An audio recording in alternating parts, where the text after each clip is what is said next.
हाय. आज आमचा धुळ्यातील दुसरा दिवस. आम्ही सगळे तयारीला लागलो. दिव्यांकी पटकन रेडी झाला. घरातील सगळं कामं आवरली. छान स्वच्छ क्लीन केलं. आणि हां, हे माझे सासू सासरे आहेत. बाबा आमच्या लग्नाच्या आधीच आम्हाला सोडून गेले आणि आईंना आता 3 वर्ष पूर्ण होतील.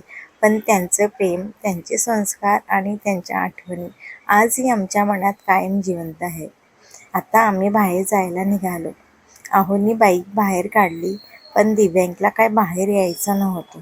म्हणून तो मला मस्का लावत होता, मम्मी मला प्लीज बाहेर नाही यायचंय. पण मी त्याला म्हणत होती, नाही तुला माझ्यासोबत यायलाच लागेल. पण तो नाही आला आणि आहोंनी बाईक काढली आणि आम्ही निघालो. आम्हाला सोडताच आहो लगेच ताईंना घ्यायला निघाले. आम्ही घरी आलो आणि आमच्या छोट्या सासूबाई पण घरी आलेल्या होत्या. आमची तर खूपच दिवसानंतर भेट झाली होती, म्हणून गप्पा खूप झाल्या. गप्पा अशा रंगल्या की संध्याकाळ कधी झाली समजलंच नाही. मग त्या म्हणाल्या, चला मी निघते. आम्ही त्यांना सोडायला बाहेर आलो तरीही आमच्या गप्पा काही संपत नव्हत्या.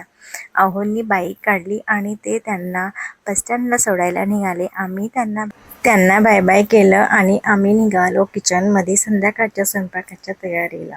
स्वयंपाक तर खूपच छान झाला होता. असा गेला आमचा आजचा दिवस. चला पुन्हा भेटूया पुढच्या ब्लॉगमध्ये. तोपर्यंत बाय.